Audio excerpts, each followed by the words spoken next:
life every day. आशा करती हूँ कि आप सभी ठीक होंगे और तंदुरुस्त होंगे। पढ़ाई के प्रति भी आपका उत्साह कायम होगा।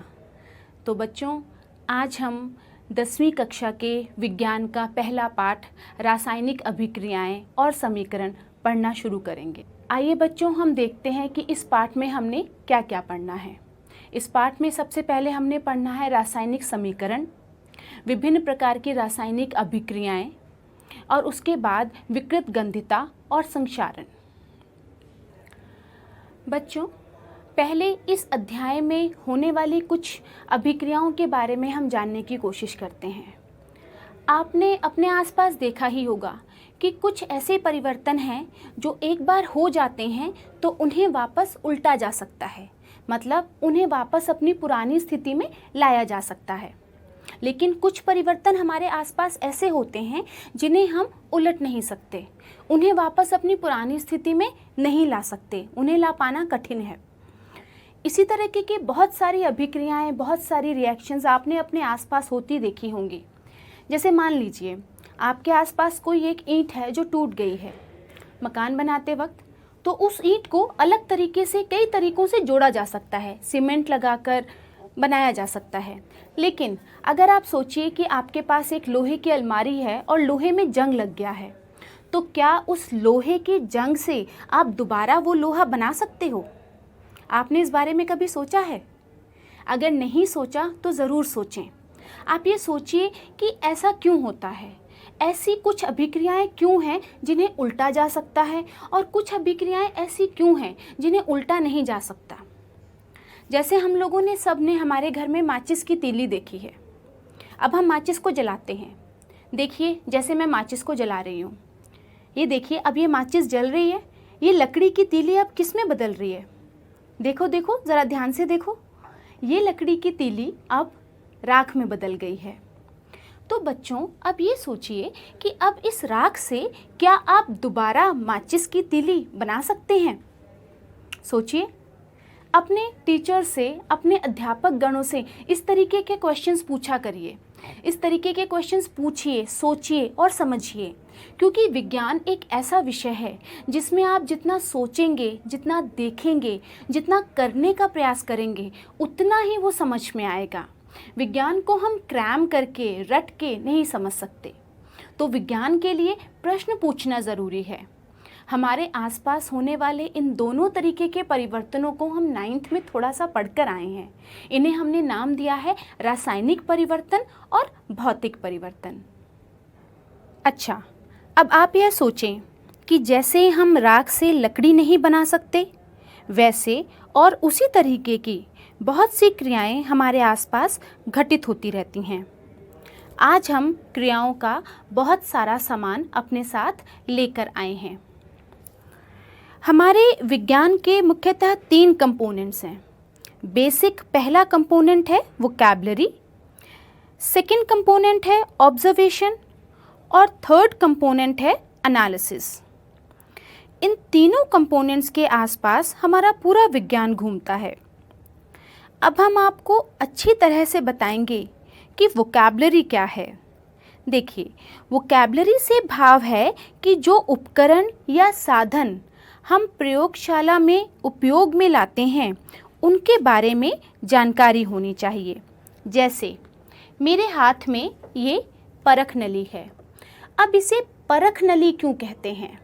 आपको पता है, हमने जो भी एक्सपेरिमेंट्स या जो भी टेस्ट करने होते हैं वो हम इस परख नली में करते हैं। परख मतलब टेस्ट, और ये क्योंकि नली के आकार की है और इसीलिए इंग्लिश में हम इसे क्या कहते हैं? टेस्ट ट्यूब या परख नली, क्योंकि हमने इसमें परख करनी है। इसी तरीके से अब अगर आप ध्यान दें तो मेरे पास ये 2 बर्तन हैं कांच के। ये देखिए, दोनों बर्तन गोल सिलेंड्रिकल आकार के हैं, ठीक है। लेकिन अगर हम इनके ऊपरी हिस्से पर जाएं तो ये जो पहला वाला बर्तन है, ये पहला वाला ऊपर से पूरे तरीके से गोल है, ठीक है। तो ये हुआ सिंपल जार या ग्लास। लेकिन ये जो दूसरा बर्तन है, अगर आप इसे ध्यान से देखें तो यहाँ पर एक चोंच से निकली हुई है। इसे नाम दिया गया है बीकर, बीकर इसलिए क्योंकि चोंच को इंग्लिश में हम कहते हैं बीक, इसलिए इसे नाम दिया गया है बीकर। अब ये जो बीकर हैं ये हमारे पास अलग अलग आकार के उपस्थित होते हैं। जैसे ये 50 ml का बीकर, उसी तरीके से ये 100 ml का बीकर और ये 250 ml का बीकर। लेकिन बच्चों अगर आप ध्यान से देखें तो इन बीकर्स के ऊपर माप लिखी हुई है 10, 20, 30 और 40। लेकिन मैंने बोला ये बीकर 50 ml का है। तो 50 ml का इसलिए है क्योंकि इस माप के निशान के ऊपर भी बहुत सी जगह खाली है। जब इस बीकर को पानी से पूरी तरीके से भरा जाएगा तो वो पूरी तरीके की जो वैल्यू होगी, पूरी माप वो 50 ml की होगी। ठीक इसी तरीके से इस बीकर में भी जो माप है वो 80 मिलीलीटर तक है, लेकिन जब हम इसको पूरा भरेंगे तो 100 ml यानी कि 100 मिलीलीटर तक पानी इसमें आएगा।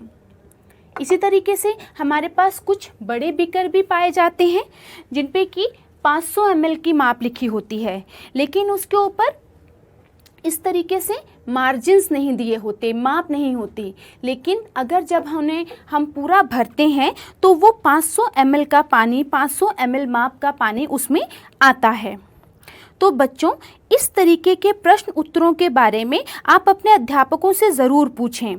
आपने कई ऐसे बीकर भी देखे होंगे जिनके ऊपर कुछ नहीं लिखा, तो उस बीकर के बारे में भी आप अपने अध्यापक से ज़रूर पूछें कि उनकी कैपेसिटी, उनकी क्षमता कितनी है। ठीक है ना बच्चों? चलिए अब हम एक और उपकरण देखते हैं। प्रयोगशाला में हम इसका काफ़ी इस्तेमाल करते हैं। ये देखिए, इसे कहते हैं कॉनिकल फ्लास्क। कॉनिकल फ्लास्क या शंक्वाकार फ्लास्क। अब शंक्वाकार फ्लास्क हम इसे इसलिए कहते हैं क्योंकि इसका आकार जो है वो शंकु के आकार का है।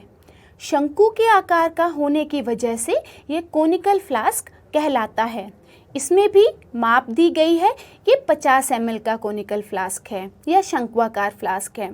इसी शंक्वाकार फ्लास्क के अलग अलग माप या अलग अलग साइजेस हमारे पास लेबोरेटरी में विद्यमान होते हैं, उपस्थित होते हैं। तो जब भी आप अपने स्कूल की लैब में जाएं तो इस तरीके के एक्सपेरिमेंट्स को करते हुए इन्हें ध्यान से देखें। चलिए आगे चलते हैं। अब मेरे पास एक और चीज़ है, ये देखिए, इसे कहते हैं हम स्पिरिट लैंप। एक नया है, एक पुराना है। स्पिरिट लैंप हम इसे क्यों कहते हैं? क्योंकि इसमें स्पिरिट भरी होती है। वो जो स्पिरिट भरी होती है उसकी वजह से ये जलता है और इसके जलने पर हम कोई भी एक्सपेरिमेंट जो है वो आसानी से कर सकते हैं। देखिए, इसमें जो स्पिरिट होती है जब हम इसे जलाते हैं तो ये आसानी से जलना शुरू हो जाता है। ये देखिए, ये जल रहा है। नीचे ब्लू कलर की फ्लेम है और ऊपर रेड कलर की फ्लेम है। तो इसे स्पिरिट लैंप इसलिए कहा जाता है क्योंकि इसमें स्पिरिट होती है और ये उस स्पिरिट की सहायता से जलता है और हम इसे काम में लेते हैं। तो बच्चों, इन सभी उपकरणों के साथ साथ हम जब एक्सपेरिमेंट्स करते हैं तो उपकरणों का ज्ञान हमें होता जाता है और हमारी वोकैबुलरी भी अच्छी होती जाती है। इसे देखिए, ये हमारी ग्लास की एक रॉड है, कांच की एक छड़ है। इसे ग्लास रॉड कहते हैं। यूजुअली इसका उपयोग जो है हम स्टिरर के रूप में, यानी कि किसी भी एक्सपेरिमेंट को होते समय किसी भी मटेरियल को हिलाने के लिए स्टिरर के रूप में हम इसका इस्तेमाल करते हैं। इसी तरीके से हमारे पास एक और उपकरण होता है जिसे हम कहते हैं स्पैचुला। ये चम्मच के आकार का उपकरण होता है जिसकी सहायता से कोई भी केमिकल पदार्थ अपने बॉक्स में से निकालकर टेस्ट ट्यूब्स में, परख नली में या बीकर में डाला जाता है। चलिए अब आप ये देखिए, ये मैंने अपने हाथ में क्या पकड़ा है? बिल्कुल सही, ये क्या है? टेस्ट ट्यूब है। और अब इस टेस्ट ट्यूब को मैंने किसी एक उपकरण की सहायता से पकड़ा हुआ है। तो ये जो चीज़ है, क्योंकि इसे हमने टेस्ट ट्यूब को, परख नली को होल्ड करने के लिए काम में लिया है, इसलिए इसे टेस्ट ट्यूब होल्डर कहते हैं। तो ये टेस्ट ट्यूब होल्डर है जो कि हम जब परख नलियों को गर्म करते हैं तो गर्म करते समय हम इसकी सहायता से टेस्ट ट्यूब को आसानी से पकड़ सकते हैं। तो बच्चों, इस तरीके से हमारे पास बहुत से उपकरण हैं जिनका हम अभिक्रियाएं या रासायनिक अभिक्रियाओं को करते समय जिनका हम इस्तेमाल करते हैं। देखिए बच्चों, मेरे पास ये एक और उपकरण है। ध्यान से देखिए, ये किसकी तरह दिख रहा है? बिल्कुल सही, दवाइयों के साथ आने वाले ड्रॉपर की तरह। इसे भी ड्रॉपर ही कहा जाता है। ड्रॉपर क्यों कहते हैं? क्योंकि इसमें से बूंद बूंद करके हम कोई भी मटेरियल या कोई भी लिक्विड टेस्ट ट्यूब्स में या बीकर में डाल सकते हैं। इस तरीके से बच्चों, हमारी वोकैबुलरी एक्सपेरिमेंट्स को करते करते, उपकरणों को यूज़ करते करते स्ट्रॉन्ग हो जाती है। हर एक एक्सपेरिमेंट के लिए जो भी हम उपकरण इस्तेमाल करते हैं उन सब के जो नाम हैं वो उनको यूज़ करने के साथ साथ हमें याद हो जाते हैं। जैसे ये टेस्ट ट्यूब, क्योंकि हम इसमें टेस्ट करते हैं, परख करते हैं, इसलिए ये परख नली या टेस्ट ट्यूब। क्योंकि इसका मुंह आगे एक चोंच की तरह है, इसलिए ये एक बीकर है। क्योंकि इसका आकार शंक्वाकार है, इसलिए ये शंक्वाकार फ्लास्क या कॉनिकल फ्लास्क है। और ये स्पिरिट लैंप है। क्यों? क्योंकि इसमें स्पिरिट है और वो स्पिरिट की सहायता से ये जलता है। तो इस तरीके से हमारी वोकैबुलरी स्ट्रॉन्ग होती जा रही है।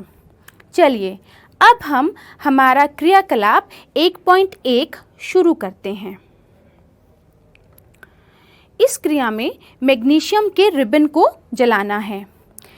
इसमें हम देखेंगे कि मैग्नीशियम रिबन को जलाने से क्या बनता है और कैसे बनता है। इस क्रिया के लिए हम सबसे पहले ये बताएंगे कि हमें क्या क्या चाहिए।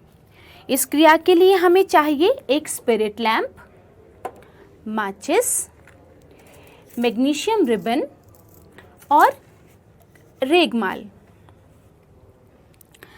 अब आप ये सोच रहे होंगे कि बाकी चीज़ें तो ठीक हैं, लेकिन रेगमाल का इस क्रिया में क्या काम है।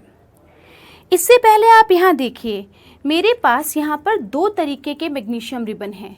एक मैग्नीशियम रिबन है जो कि काफ़ी चमक रहा है और दूसरा जो मैग्नीशियम रिबन है इसकी चमक गायब हो चुकी है।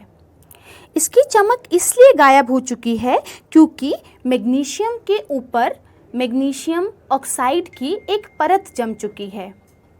मैग्नीशियम जब वायुमंडल में उपस्थित ऑक्सीजन से क्रिया करके मैग्नीशियम ऑक्साइड बनाती है और इसी मैग्नीशियम ऑक्साइड के नीचे इस मैग्नीशियम रिबन की चमक छिप गई है।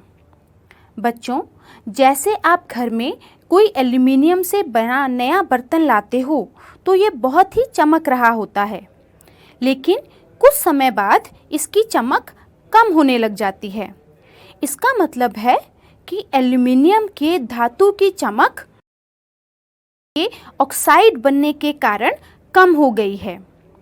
अब इसका कारण हमने वैसे ही बता दिया, क्योंकि वायुमंडल में मौजूद ऑक्सीजन मैग्नीशियम धातु से क्रिया करता है, जिसके कारण हमारे बर्तनों की चमक कम हो जाती है। पर बच्चों, क्या हर धातु की चमक कम हो जाती है? चलिए, आज हम मैग्नीशियम रिबन के साथ अभिक्रिया करेंगे और देखेंगे कि मैग्नीशियम ऑक्साइड किस तरीके से मैग्नीशियम रिबन को जलने में रुकावट पैदा करता है।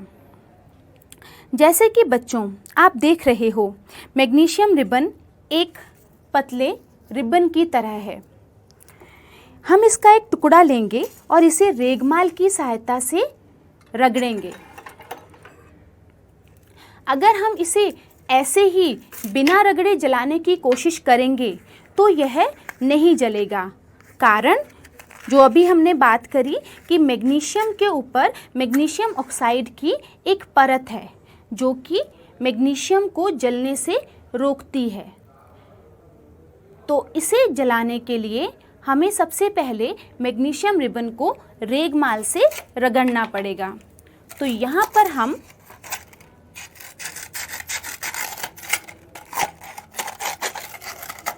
रेगमाल ले रहे हैं और आप देखिए कि मैं किस तरीके से मैग्नीशियम रिबन को रेगमाल से रगड़ रही हूँ। और जब हम रेगमाल से इसको रगड़ेंगे तेज़ी से तो इसके ऊपर की मैग्नीशियम ऑक्साइड की परत आसानी से उतर जाएगी और ये चमकने लग जाएगा। ये देखिए मैं किस तरीके से इसे लगातार रेगमाल से रगड़ रही हूँ।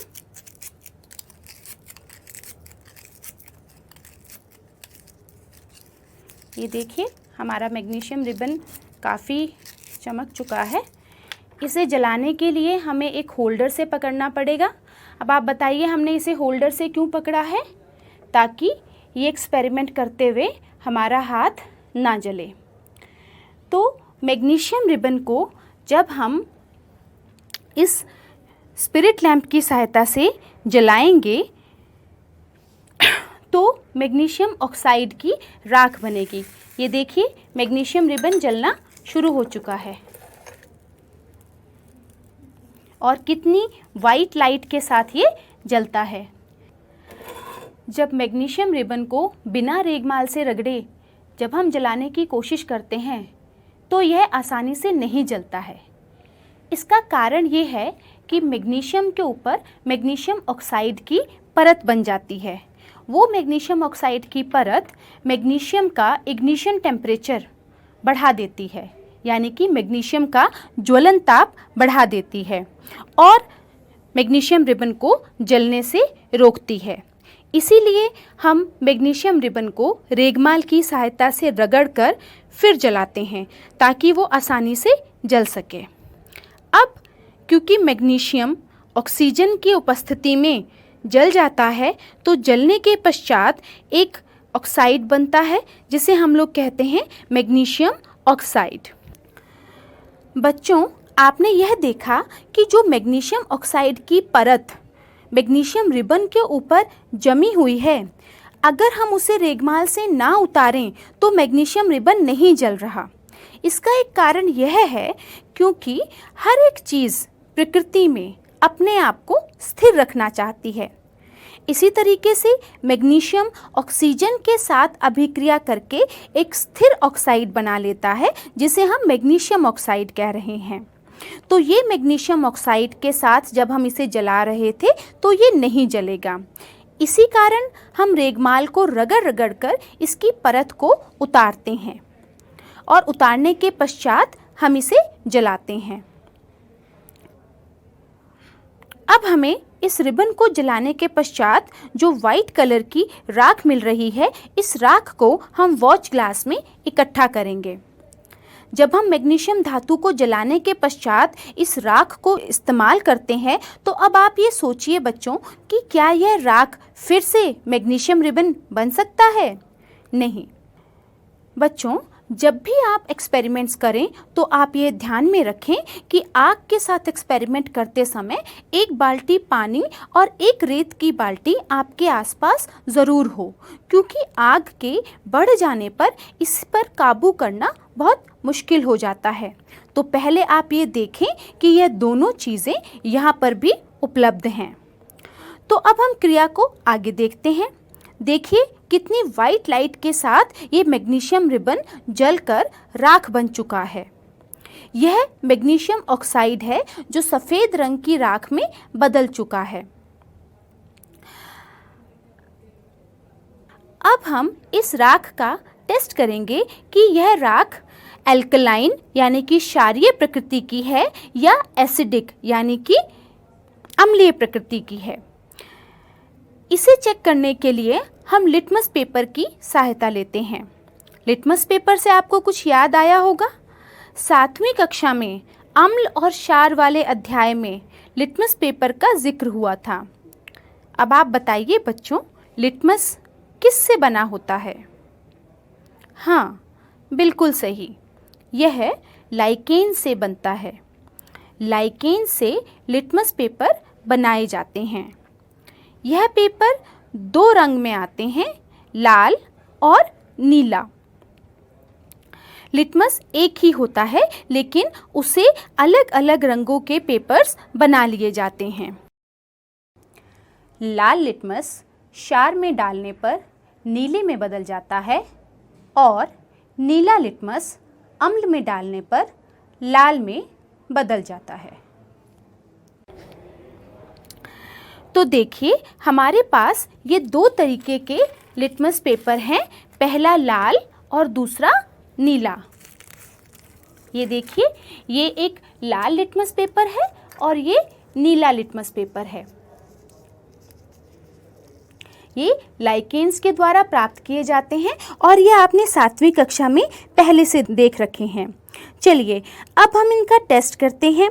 हम पानी में कुछ बूंदें हाइड्रोक्लोरिक अम्ल की डालते हैं ताकि वो पानी हल्का सा अम्लीय हो जाए। ये देखिए पानी में कुछ बूंदें हमने अम्ल की डाल दी हैं ड्रॉपर की सहायता से। अब हम लाल लिटमस पेपर से इसकी टेस्टिंग करते हैं। जब लाल लिटमस पेपर को अम्ल में डाला जाएगा, ये क्या, इस पर तो कोई असर नहीं हुआ, ये लाल ही रहा। कोई बात नहीं, चलिए अब नीले लिटमस पेपर से ट्राई करते हैं। नीले लिटमस पेपर को इस अम्ल वाले पानी में डालने पर देखते हैं क्या प्रभाव होता है।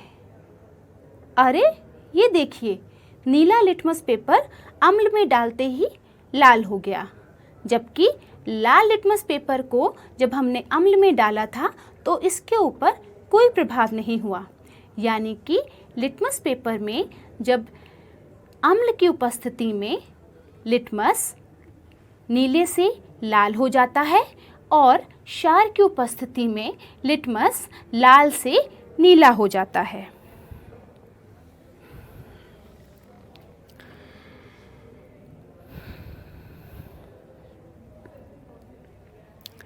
बच्चों अब हम क्रियाकलाप 1.3 करेंगे। हम इसमें धातु की अम्ल के साथ अभिक्रिया करेंगे। इस क्रिया में हमने जो धातु इस्तेमाल किया है वह है जिंक धातु। जिंक ग्रैन्यूल्स यानी कि जिंक के दाने के नाम पर यह हमें प्रयोगशाला में मिलेगा। ग्रैन्यूल्स का मतलब है दाने या टुकड़े। ये टुकड़े चमकदार नज़र आते हैं। क्या कभी आप बता सकते हो ये किस रंग में उपस्थित है? जी हाँ, जिंक सिल्वर ग्रे रंग का होता है। बच्चों क्या आप अम्ल का नाम बता सकते हो जो आपने पढ़े हों या किसी क्रिया में इस्तेमाल किए हों? इस क्रिया में हम हाइड्रोक्लोरिक अम्ल का इस्तेमाल करेंगे। इसका सिंबल या इसका प्रतीक या इसका फॉर्मूला है HCl।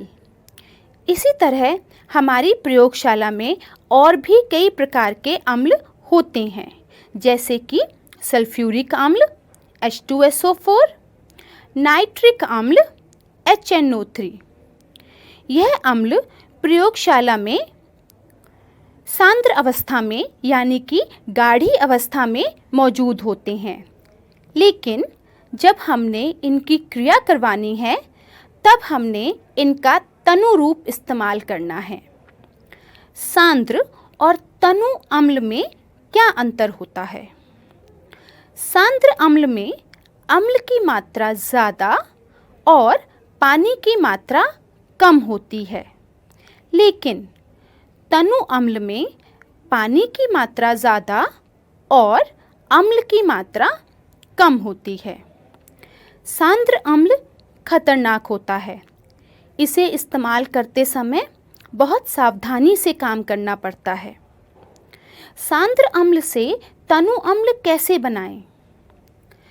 तनु अम्ल बनाने के लिए एक बीकर में पानी लें और उसमें बूंद बूंद करके आप अम्ल मिलाएं। अब आप सोच रहे होंगे कि अम्ल में भी तो पानी मिलाया जा सकता है, पानी में ही अम्ल क्यों मिलाएं? तो बच्चों ऐसा कभी भी नहीं करना, क्योंकि जब अम्ल में पानी मिलाते हैं तो एक ऊष्माक्षेपी अभिक्रिया होती है। ऊष्माक्षेपी अभिक्रिया मतलब ताप निकासी की क्रिया होती है। इसमें इतना ज़्यादा ताप उत्पन्न होता है कि वह तेजाब, वह अम्ल उछलकर आपके मुंह, आपके हाथों या आपके शरीर के ऊपर आ सकता है। इसमें इतनी ऊष्मा उत्पन्न होती है कि कांच का बीकर भी टूट सकता है। इसलिए सांद्र अम्ल से तनु अम्ल बनाने के लिए हमेशा पानी में बूंद बूंद करके अम्ल डाला जाता है। चलिए अब हम आगे की क्रिया करते हैं। अब हम एक शंक्वाकार फ्लास्क लेंगे और इसमें जिंक धातु के टुकड़े डालेंगे। इसमें हम तनु हाइड्रोक्लोरिक अम्ल मिलाएंगे, पर ड्रॉपर की सहायता से। सीधे बॉटल से ना डालें क्योंकि यह खतरनाक हो सकता है। देखिए बच्चों, क्रिया होना भी शुरू हो गई। अब आप देख रहे होंगे कि इसमें कुछ बुलबुले बन रहे हैं। इन बुलबुलों के बारे में आप अपने अध्यापक से पूछें और खुद भी सोचें। यह आप जानते ही होंगे कि जब भी कोई तरल पदार्थ गैसीय अवस्था में बदलता है तब ऐसा होता है, बुलबुले निकलते हैं। जिंक हाइड्रोक्लोरिक अम्ल के साथ अभिक्रिया करके जिंक क्लोराइड और हाइड्रोजन गैस बनाता है। इसे हम समीकरण के रूप में इस प्रकार लिखते हैं, जिंक Zn प्लस हाइड्रोक्लोरिक अम्ल HCl, इससे बन रहा है zinc chloride ZnCl2 plus hydrogen gas H2। यह जो हाइड्रोजन गैस है वह ऊपर की ओर बाहर निकल रही है। चलिए बच्चों, इस रासायनिक समीकरण के लिए जो रासायनिक अभिक्रिया हो रही है उसके बारे में जानने की कोशिश करते हैं। देखिए, जब भी कोई रासायनिक अभिक्रिया होती है तो 4 प्रकार के परिवर्तन हो सकते हैं। पहला, अवस्था में परिवर्तन। दूसरा, रंग में परिवर्तन। तीसरा, गैस का निकास या उत्सर्जन। और चौथा, तापमान में परिवर्तन। जब भी कोई दो पदार्थ आपस में अभिक्रिया करके कोई अन्य पदार्थ बनाते हैं तो अभिक्रिया करने वाले पदार्थों को अभिकारक कहा जाता है, जबकि जो चीज़ बन रही है उन्हें उत्पाद कहा जाता है। अभिकारकों और उत्पादों के बीच में एक एरो के निशान के द्वारा अभिक्रिया दिखाई जाती है। जैसे मैग्नीशियम की जब हम ऑक्सीजन से अभिक्रिया करवाते हैं तो मैग्नीशियम ऑक्साइड बनता है। तो इसे लिखते हुए हम अभिकारक एक तरफ लिखेंगे मैग्नीशियम प्लस ऑक्सीजन, और इससे बन रहा है मैग्नीशियम ऑक्साइड। चलिए बच्चों, अब हम संतुलित रासायनिक समीकरण के महत्व के बारे में जानेंगे। तो पहले हम रासायनिक समीकरण को संतुलित करें। Fe प्रतीक है लोहे का, आयरन का, प्लस H2O यानी कि पानी। इन दोनों की अभिक्रिया से बन रहा है Fe3O4 ferric oxide plus hydrogen gas. समीकरणों को संतुलित करते समय हमें तत्वों का पता होना चाहिए कि आपकी समीकरण में कौन कौन से तत्व हैं। जैसे कि हमारे इस समीकरण में आयरन, हाइड्रोजन और ऑक्सीजन है। हमारे अभिकारकों में आयरन यानी कि लोहा का 1 परमाणु है, हाइड्रोजन के 2 परमाणु हैं और ऑक्सीजन का 1 परमाणु है। उत्पादों में परमाणुओं की संख्या आयरन की 3, हाइड्रोजन की 2 और ऑक्सीजन की 4 है। तो इसे संतुलित करने के लिए हमें परमाणुओं की संख्या को अभिकारकों और उत्पादों में बराबर करना होगा। रासायनिक समीकरण की महत्ता को जानने के बाद अब हम रासायनिक अभिक्रियाओं के बारे में पढ़ेंगे। पहली संयोजन अभिक्रिया, दूसरी वियोजन अभिक्रिया, तीसरी विस्थापन अभिक्रिया, चौथी द्विविस्थापन अभिक्रिया, पांचवी उपचयन व